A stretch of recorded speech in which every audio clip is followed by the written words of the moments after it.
name is Sharon. I'm the neighborhood library supervisor at the Brooklyn Public Library, Kingsway Library. Today's date is Wednesday, August 20th, 2014, and I'm sitting with Francis and Alvin Hirschberg at the library, and we're going to talk about our project, the Brooklyn Library's Our Streets, Our Stories Oral History Project. So Francis and Alvin, I want to thank you very much for agreeing to be interviewed today. It's a pleasure. You're welcome. Okay, so let's start with Francis. Can you tell me about where you grew up? I grew up in Manhattan, the Lower East Side, and when we finally moved to Brooklyn, actually I didn't even think we were going to go to Brooklyn. I had never known the borough, but when we were getting married, we were looking for an apartment, and we were looking, most of the time was in the Bronx, and we didn't find an apartment, and it looked like we were not going to get married because we didn't have a place to go. But my aunt saw an apartment, she heard of an apartment that would be available in Bensonhurst, which was an unknown planet to me. We went to Bensonhurst, and we were pleased. We were so pleased with the neighborhood, with the apartment, that we went there gladly. And it was a new experience for us. So Al, Yes. can you tell me about where you grew up? Well, I grew up also in the Lower East Side, a few years before Fran, and I've known Fran almost all my life, because our parents actually double dated before we were even born. So it was easily for me to sort of, fit in, in a marriage mode. Yeah, I grew up in the Lower East Side, not far from where Fran lived. Fran lived on Willard Street, and I was born on Cannon Street, which is like about maybe blocks difference, in the East Side.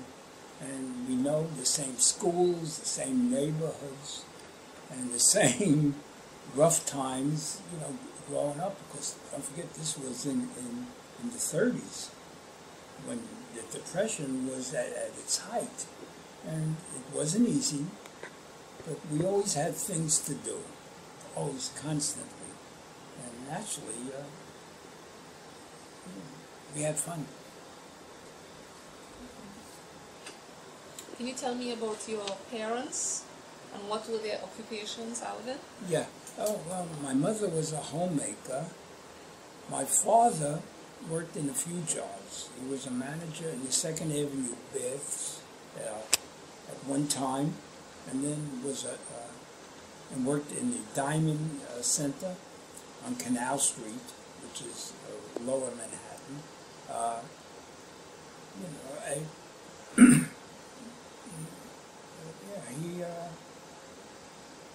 He was just a regular. It was a hard job. It was long hours for him, and don't forget this was during the Depression. So every penny,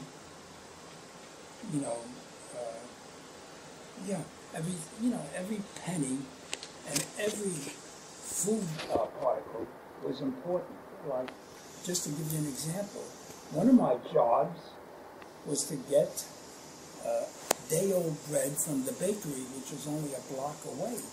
And I would get that bread, and I would go to the delicatessen, which was another block, and put this heavy mustard, which was in a jar, and mix it and put it on bread, and that was my sandwich. And I brought the rest of the bread home, where my parents would have it for that meal and for the next meal. And that's how we were able to get bread constantly, day-old bread. But to us, it was a blessing, beside other food. They didn't have food stamps in a way. They had what they called credit. You would go to a store, and you would get certain things, and the owner would put down the amount that it would charge, and give you the items, and you would have to somehow pay it within 30 days.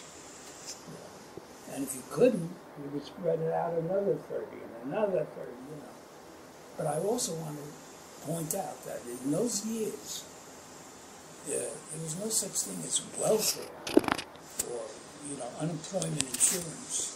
In fact, it was a bad omen to ever to be considered a welfare person. So everybody tried to avoid that, that number, to make sure that we weren't, coined with that label. It was a terrible label. So that's how we fended to get food, to get things. Somehow we managed money, and somehow my parents were able to have food on the table. Not the fanciest food, but food. And there was me, my brother, my sister, my father, and mother. Plus other uncles and cousins that would come over too. Yeah. Francis, let me ask you, who were your parents and what were their occupations? Well, my father was a mattress maker until the machinery took him out of business. But for the longest time, he worked making mattresses. And then after that, he got a job with the New York Housing Authority as a maintenance, cleaning. My mom was, as far as I know, she was a homemaker. She raised her children at home. I didn't have such a bad upbringing like, food boys and stuff. We had, I don't ever remember, we didn't have the fancy foods, but there was always food in the house. And my grandmother lived next door all my life. She was always next door. And it was my brother and my sister and myself and my parents. Okay, Alvin, can you tell me, were your parents or yourself immigrants? Well, my father actually was an immigrant from Kiev, Russia. And he escaped the Tsar in the 1914 or 15 year and came to the United States, settled in Lynn, Massachusetts for a while, came to New York and met my mother, who is an American. She's not a non-immigrant. And that's how they met and married. Did your father ever talk of how life was adjusting to this country? Well, it's not that he talked about it. He never talked about the Tsar and all, because it was a death sentence to the people that were living there. And I guess it brought back a lot of bad memories to him. But he naturally appreciated the United States. I mean, with all the opportunities. In fact, he used to love to go to the shows, to the Broadway shows, to the events, And, I would say he was appreciative of the United States. Francis, what about your family? Were any of them immigrants? My grandmother, my parents were from America. My grandmother was an immigrant. She came from Austria. And I remember watching her. Her main goal was she wanted to become an American citizen. And she used to write her name painstakingly. It was so hard for her. I guess she didn't have too much schooling. And she became a citizen. That was her goal. Oh, can I say one thing about grandmothers? My grandmother and her grandmother, who I knew, they were amazing. Even though they didn't have the education, they were more up to date than their daughters, which is our mother and her mother. In other words, they understood being out late and all. They didn't get concerned like her mother would, They were understanding. They were smart in their way, without the common sense, without that formal education. It was amazing how intelligent in everything they did. Whether it was sewing, writing, cooking, it was that inner motivation, I would think, to make them like that. It was amazing. And I used to kid her. And I said, thank God for her grandmother, who knows if I do, we would be married. Yeah, it's true. That I mean, her grandmother and my grandmother. In fact, they were friends. Well, I was not going to ask you that. Yeah, close. So the grandmothers were friends and also the parents? Yes. On both sides? Wow. Yeah. Now you both mentioned you each had a sister and a brother? Is Yes. that correct? Yeah. Yes. I lost my sister. I saw my brother and sister. What were their names? Madeline, sister, and Howard, my brother. My sister's name was Sandra, and my brother's name is Marvin. Can you tell me, Francis, about what role the library played in growing up, if any? Did you go to the library as a child in Manhattan? Oh, I loved the library. Oh, God, I couldn't have enough books. And my parents couldn't, we couldn't really afford to lavish me with as many books as I would like. So the library was like my second home. And then thereafter, I was drawn to the library even to start working. What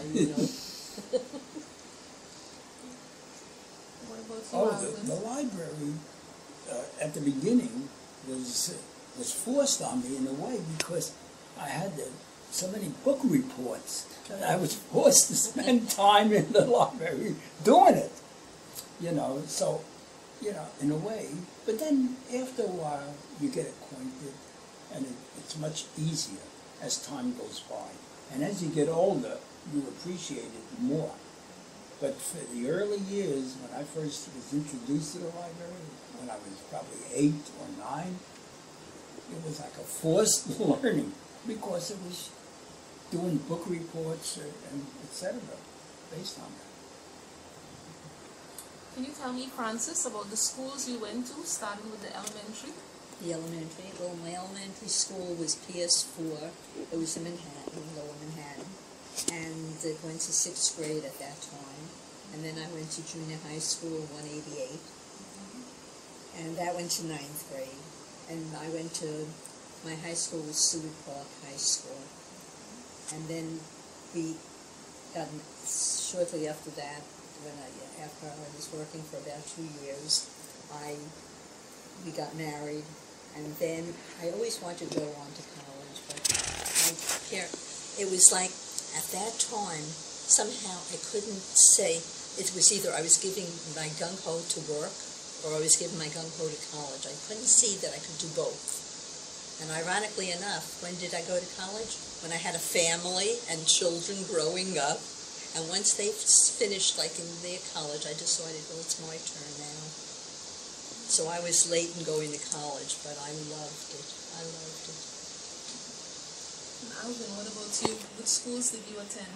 Oh, I attended public school, I think it was 188 in Lower Manhattan. Then I went to Corlier's Hook Junior High School, which is on Madison Avenue in Manhattan. And then I went to Seward Park High, which was on Grand and Ludlow Street with my high school. And from there, 20 days after I graduated high school, I enlisted in the Air Force. And I was only 17. So I spent from 1953 to 1957, when I was 17 till about 20 and a half in service. And then from there, I waited about a year, and then I enrolled in New York City Community College, which was on lower Brooklyn, near the Brooklyn Bridge. And from there, I went to LIU, which I got my undergraduate degree in finance, and then I got my MBA in finance as well as my MS in education. And that helped me because I was a banker during the day, but I also taught at night, night courses like the real estate course and how to buy a home. Since I was in the mortgage business, I was able. And I was really in demand, to teach because I had not only the credentials, the academic credentials, but I also had the business, and both that I could incorporate. And that meant a lot to the students. Francis, do you recall any of your teachers? If so, what were they like? Oh, my teachers. Oh, God. The names I don't really remember the names. It was a while back. But I was like a very quiet, studious, timid soul. And as a matter of fact, one time one of my teachers in junior high school called up all the people that were not doing well. And I went up, he called my name. And rather than even say anything, I just accepted it. And then afterwards, when he gave the punishment to do, like write over and over the same thing, and I did the punishment, and never questioning him. And then when I came back and he was calling back all the people to give the punishment that he had given, I gave him mine. And he says, "Why did you give me your punishment? Why did you do a punishment? You didn't need to do a punishment." And I said, "You called my name." And he felt so guilty that he gave me my first book, a dictionary, a big dictionary, because he felt so guilty. And I didn't even think to question him. I just figured, well, I did poorly. I don't know. I don't remember why I did so poorly, but I must have if he called me up. But he felt so bad. But that teacher I remember just for that. But I know that in high school, the teachers wanted, in the worst way, for me to go on to college. And like I say, I felt that my parents needed me to go to work to help out at home. And like I said, I couldn't see the two things together because I used to go gung-ho on everything I did. Still do. But they insisted that I take the academic courses as well as the commercial courses, hoping, I guess, that I would change my mind. I mean, it was good. I loved just absorbing all the knowledge. I mean, I didn't care what, give me this, give me that. It was fine with me. But I think they were kind of disappointed that I didn't go further at that time. I made up for it by getting my master's. Well, can I just add to that? She got her degree and all, like she said after, we were all, grown up, so-called, the kids and us. But what she also did, for me to get my MBA, she had to type my thesis, and it was constantly reviewed and redone until it was accepted. And even though we had the kids and they were at a young age, she was able to type it up and it was accepted. And that, without her help, that alone, just that, I would never have graduated. I have to just interject on that to show how hard that was. It was a regular manual typewriter that you couldn't make corrections unless you made it manually. So anytime I made an error, I had to suffer for it by making the correction. But I'll never forget that because, like I said, without her help on that, never would I ever get those degrees, especially the MBA. Never. And that I mean. Even though she's not this way. No. Do you recall any of your teachers? I recall one teacher, or two teachers. One, Miss Portnoy, and I'm trying to remember, in those years they had teachers teaching general subjects. And she was encouraging to the students. She was like the old-fashioned teacher, she would have patience, she would talk to you, she didn't put too much pressure. And then the other teacher that I had was a basketball coach, a football coach. His name is Henry Cohen. And I tried out for the football team because I was liked. But he saw something in me, and he put me on the squad for 1 year. But about a month after, the coaches went on strike, so I graduated, no good. So I never played. But the idea was he saw something in my playing, football, to pick me on that squad because they had tremendous athletes. And I was only, I don't think I weighed more than 140 or 150 pounds. That I remember, that meant a lot to me at that time.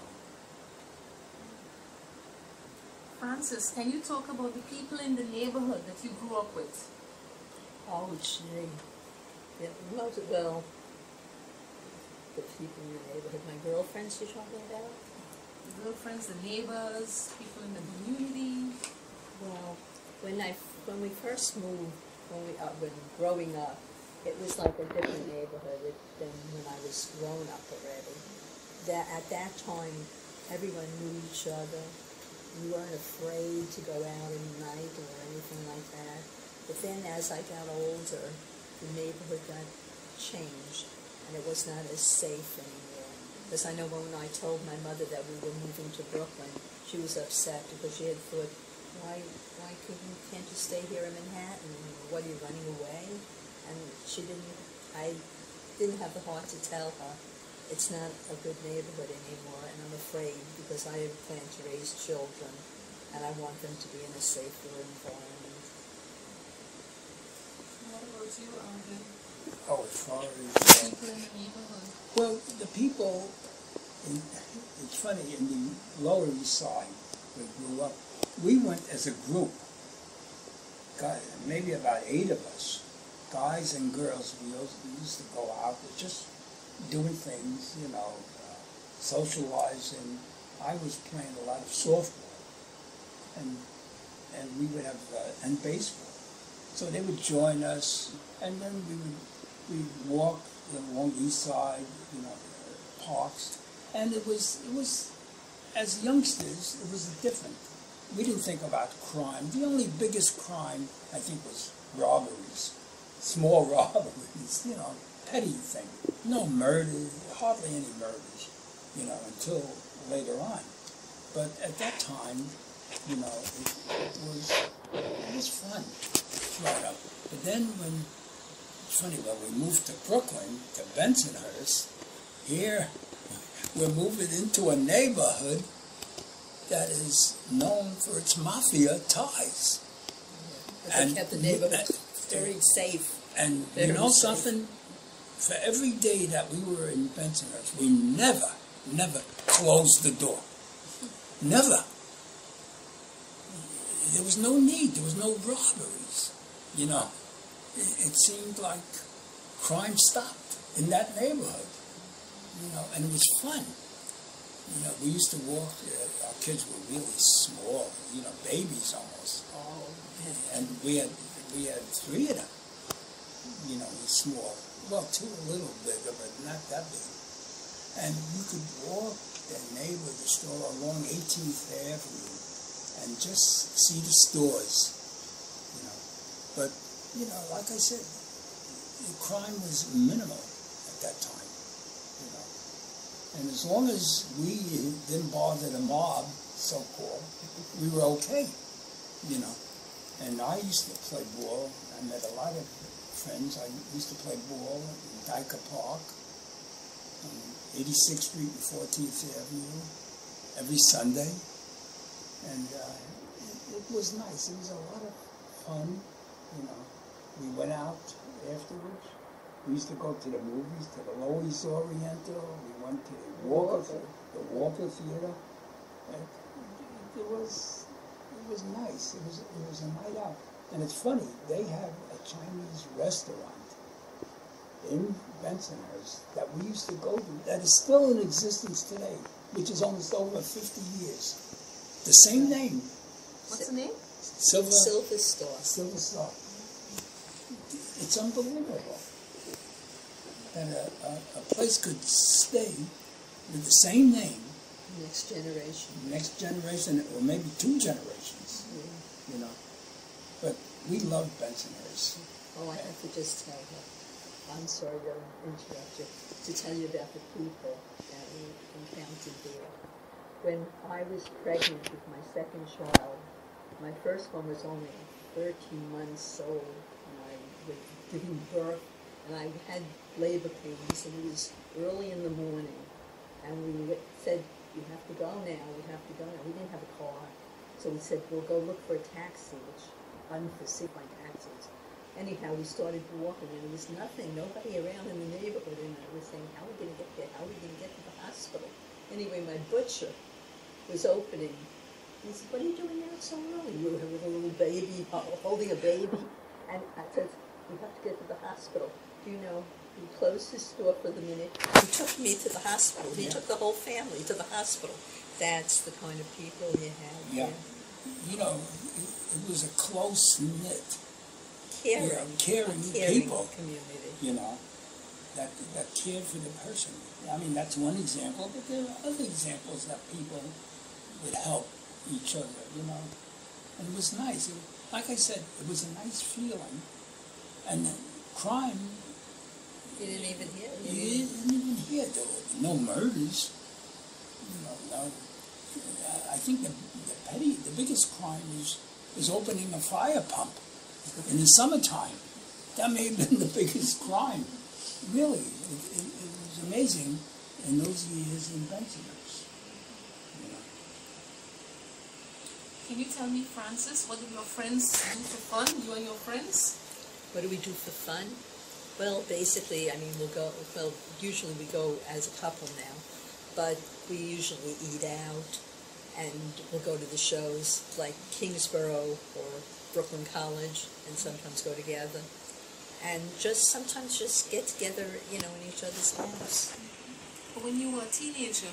Oh, when I was a teenager? Oh, when I was a teenager, okay, now I'm back in Manhattan. Oh, okay. I played a lot. I played handball with my friends. Oh, what did we do? We went roller skating like demons in the street, running around the corners, almost knocking into people. I mean, safe, nice things, but we never hurt anybody. Bike riding, walking. I don't know, maybe go to the movie. Not too often because none of us were really too well off. Basically, that was it. Do you remember the price of a movie ticket? I never really had a pay for it. I mean, Radio City had a special, it was $1.25 up to about 1 o'clock in the afternoon. You saw a show, a movie, and any other event, and you could stay again to see it over and over. They didn't kick you out for $1.25 at that hour. Then it went up, I think, to about 2-something after 1 o'clock. So people would get there early, lines would get there because they want to get in at the lowest price and just stay and stay because they didn't kick you out in those days. well, you know what? I went to neighborhood movies. I didn't go into the city. I mean, I lived in the city, but I didn't go uptown. We were in the area. And what it was is my mom would send us with a bag of food because you went to the movies, you were there forever.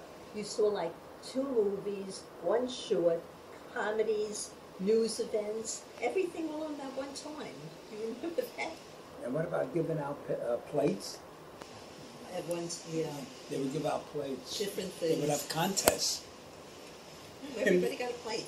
Yeah, it was crazy. I mean, and the same thing with me. My mother would give me a chicken. Chicken sandwiches were the most prevalent in those times because chicken was very cheap. And it was easy to make chicken sandwiches. But how many, maybe we had about 6 or 7 last, and we used to stay in the movie, I would say, maybe 8 hours, 6 hours. And the good thing about the movies in sometimes it was air conditioned. That was our way of having air conditioning. Yeah, that's true. Yeah. We would purposely stay in there and stay in there. So I guess management didn't mind that you brought your own food from outside? No, But that's because one of the everybody did. You were kids coming into the thing. I guess they were glad you just don't make problems. Oh, yeah. Some of my friends would buy candy or stuff like that. I prefer the candy, tell you the truth. So what else did you do for fun, Alvin? Well, what I did is almost the same as Fran. We would go roller skating. And in those years, you know, when you're a single guy, I was maybe 14, we would purposely head for a young girl, and try to knock her over and then pick her up, and that's how you would Oh meet. my God. I mean, I wasn't the only one. You that to me. No, it wasn't. I wasn't the only one. But afterwards, we used to go to the dance place. No. We used to go to Birdland, but we used to go to Roseland. Roseland, we used to go to, where they would have a big band name, and then a Latin band as an alternate. And there was no liquor in those years, and it was just dancing. And they would have busloads of people in Roseland, which actually just closed about a month ago, coincidentally. But in the last 10 years, they were having concerts rather than the regular dances. But years before that, that was a big venue for dancing. It was strictly dancing, you know.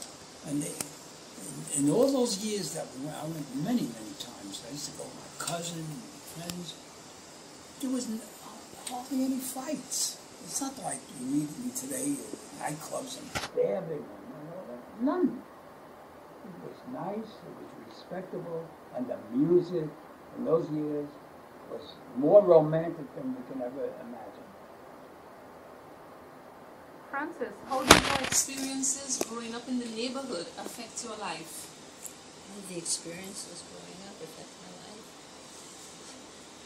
Well, I realized, you know, friends and family are important because that's basically what we had. And you learn to appreciate, I mean, when you have not that much to start with, and if things get better, you learn to appreciate it even more than if it was like you were born into it. And I feel that it kind of, molded the person that I am. And my father, oh God, he used to say, you owe a person a penny, you make sure you give that penny back. He did, there was,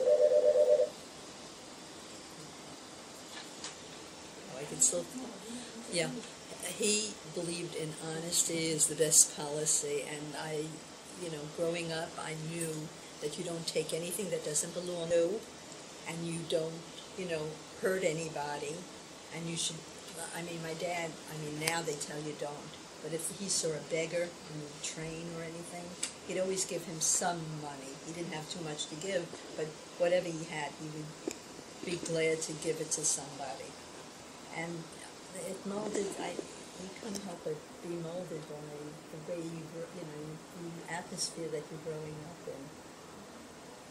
I always say this, in order to appreciate the good things in life, you have to suffer some of the saddest things, like a depression or tragedies, unfortunately, things. But later on, you appreciate the good things and you take advantage of that. And it's important. It's important in your character that you have gone through the worst times and come out a little ahead of that. And to me, that's an important characteristic trait to do, to survive that. And you learn that, but you have to learn it the hard way. It's not easy. And that's over. My parents did the same. They suffered during the Depression, but they managed to raise children, and that's how I feel the same way. So, we weren't rich, and we're still not rich. Well, we're rich in other things. And other things, but this is more important. Yeah, but the idea is that we survive that, and we can enjoy life, and we don't have to feel guilty what we've accomplished now because of that. See, I don't relate to the Depression. I was a baby. Yeah. So I don't it didn't leave too much of an impression on me. The only thing is I knew that growing up, my parents didn't have that much, and so they, we could only have just a certain amount, but we were content. We were content to have paper dolls or whatever, not big time things. My dad always made sure we had something, whether it be a comic book or a doll or something like that. And so I never really felt deprived. I just felt I had, but later as I grew up, I realized that other people had more, but that didn't matter to me. It didn't make that big a difference. It makes a difference. Well, not to me. Yeah. Can you talk, Francis, about, in your opinion, how the neighborhood has changed? And we're going to talk about This neighborhood, Kings Bay, dear. Sheepshead Bay. Has it changed for the better or the worse? How long have you been living in this community? Oh, God. Over 30 years. Yeah. No, it's changed for the worse.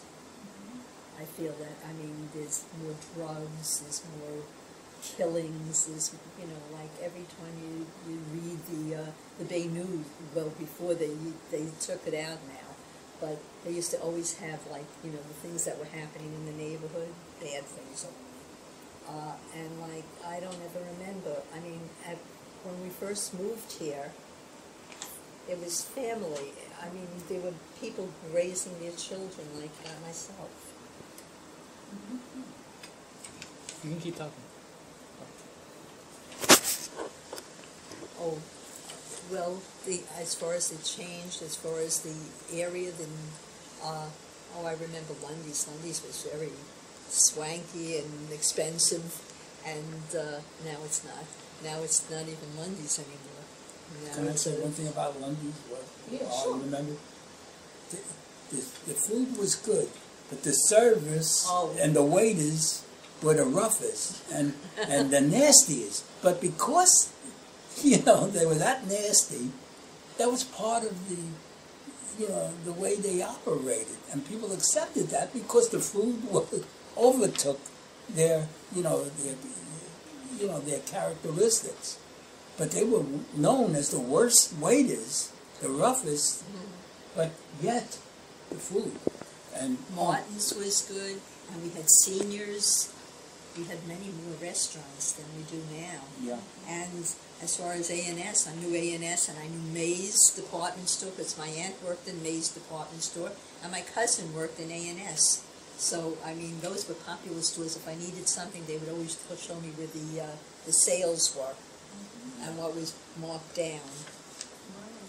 also, Sure, continue. I was going to say, the A&S basement store was the greatest bargain because I worked not far. I worked on DeKalb Avenue in Flatbush, right next to Junior's. I worked for the Don Savings Bank, and A&S was only a few blocks away. So at lunch hour, I could go down there to the A&S basement, and all prices would seem like about 50% less. And it was funny. One day, I'm walking lunch hour in A&S, and who do I see by the eyeglass place was Sophia Loren. She was, pointing out, trying to sell her eyeglasses under her name. But you saw a lot of celebrities, and as far as the A&S store, they had a great cafeteria. The cafeteria was swanky, and Martin's was the classic store on the Flatbush, on the DeKalb in Flatbush. But one of the best stores down there was McCrory's, which was like the equivalent of the 5 and 10 cent store. They had the best sandwiches and sodas, beside the other things that they would sell. And May's department store, you couldn't beat. May's and Klein's in Manhattan were almost the same in price. You knew you were going to get a bargain. You just didn't know when or how much. Yeah, those were good memories. So let me ask you, Alvin, do you think the neighborhood in this area has changed for the better or worse? Well, I would agree with Fran that it's since we moved, it has gone down. you know, as far as crime, and as far, but the worst thing is not only the crime, it's the lack of respect of people, especially seniors. You know, I always say this, there are two modes of people that get shortchanged. It's the seniors and the veterans. You know, it seems that they are forgotten because of the income. Corporations are interested in what, you know, income people or consumers can produce. So naturally, you know, they have the seniors and the veterans down. But I think the lack of respect for the, especially the youngsters today, they would knock you over, you know, for no reason. And the other thing that I think adds to the crime is the lack of discipline or the lack of dressing. How people dress, especially teenagers, they don't even care. In our time, years ago, people, you know, you dressed up. If you went to school, you wore a shirt, a tie. You never wore pants that were half down, or girls showing 80% of their body, things like that. Well, even the teachers now. And the teachers. Are, sometimes they're dressed just as bad. So I think that added to the decline of the neighborhood. You take all of those factors and add the crime, and then you take the unemployment factor, and so what do you get? So let me turn it around a little bit. What do you think makes Brooklyn so special? What are some of the things about this neighborhood that makes it a great place to live? You can remember back when, and you know, you keep saying to yourself, well, maybe it'll turn, maybe it'll change. But it's hard because, like, you see more stores are shutting down, and not. I mean, that's, I'm sure the leases are probably phenomenal. People, the economy being so bad, but it makes it hard. But I'm hoping that when the economy comes around again, and this, you know, it'll encourage more stores to open, and possibly, you know, upgrade the neighborhood a little bit.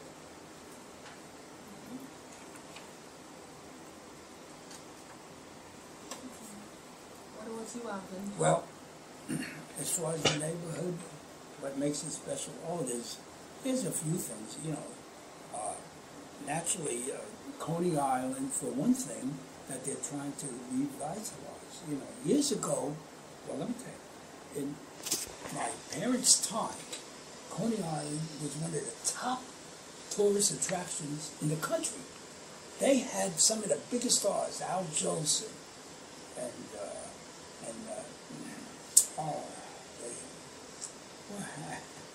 I got to see them moment, but they had a lot of top stars performing. Now, it seems, then it changed, you know, where you have carnival type. But now it's coming back where they're having a little more classic, you know, events, and, you know, they have different events, different things. They're trying to build more condominiums and cars, more livable or affordable homes in Coney Island. And to me, it's an easy access for entertainment. You have the ballpark with the Cyclones, for one, and you have Nathan's, of course. I mean, there's a lot of others. Naturally, there's crime prevalent in not only in that neighborhood, but every neighborhood.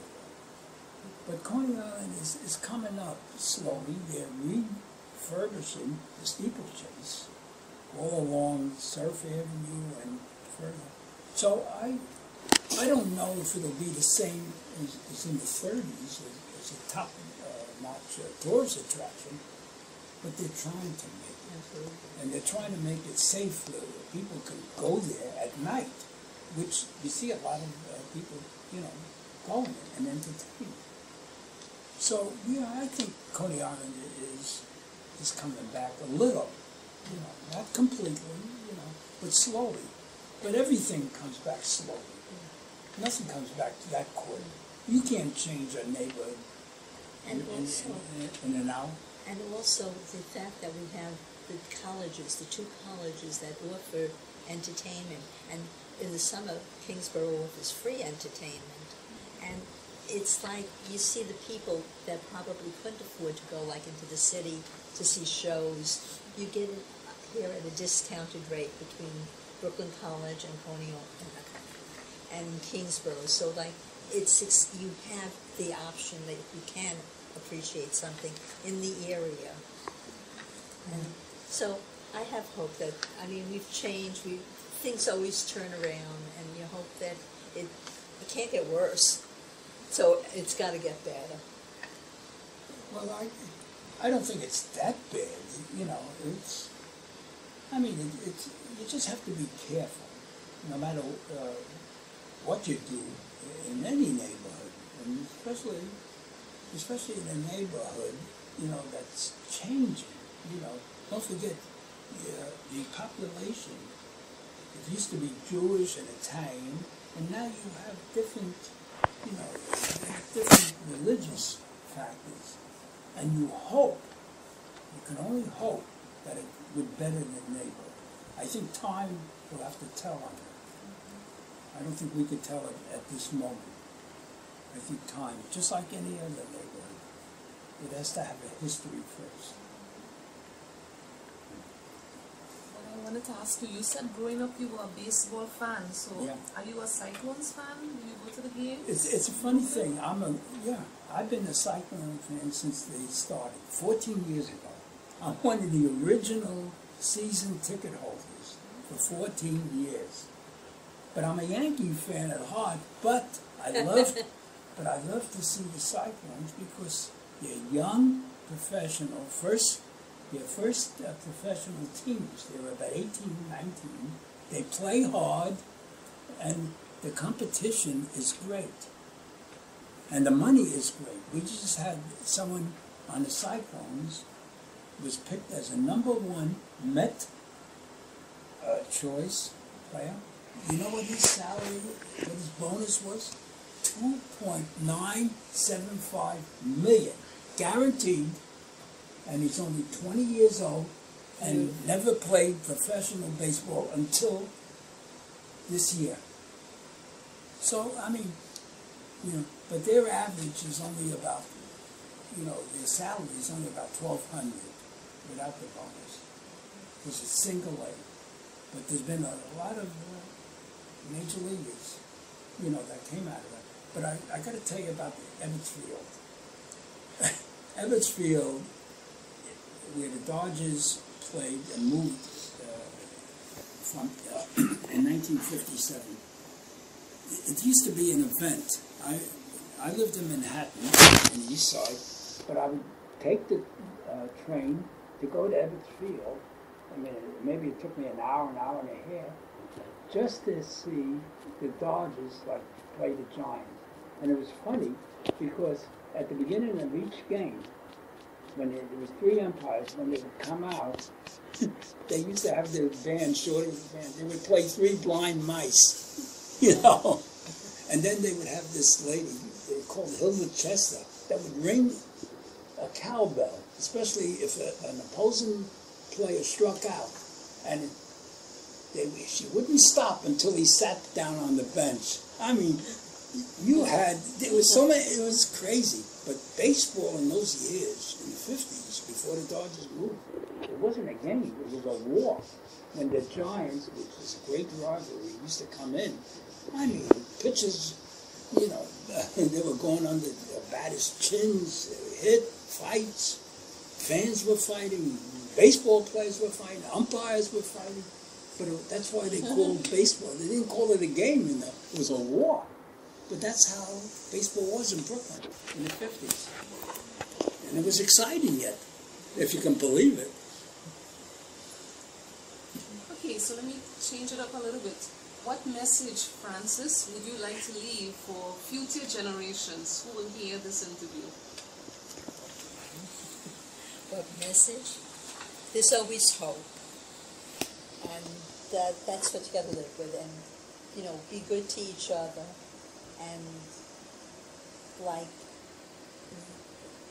accept everybody as a person and don't condemn anything, because that's where really hatred comes in.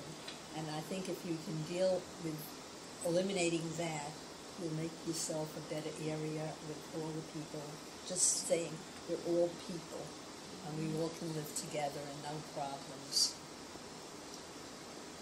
And Alvin? Yeah, I think, like I said before, the first thing is respect. We have to respect one another, for one thing. You can't change a neighborhood unless you change the people first.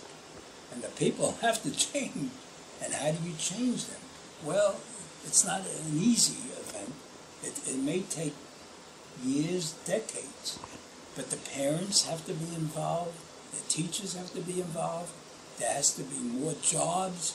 I mean, it's not an easy statement, and not an easy answer to say how, what message, except that we just got to base our hopes and prayers and our characteristics that we do the right thing in life and respect each other. Francis, is there anything that you feel we haven't discussed that you would like to share? I think we kind of covered just about every area. I shall go out of here and I'll think of 2 more.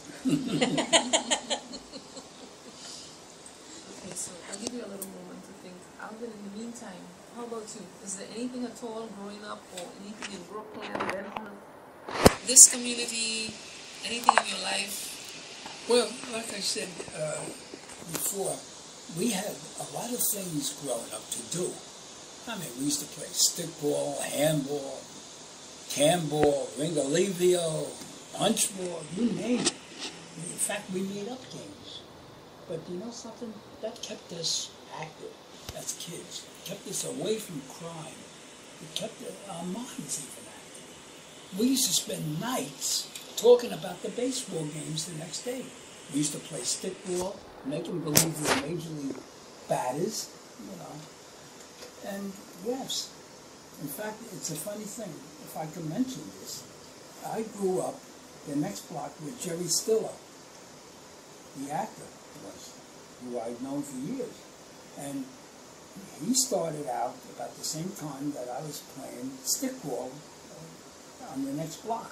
And he would walk by and he would kid us, say, "I'm not ready yet." And he was breaking in as a comedian down at the village.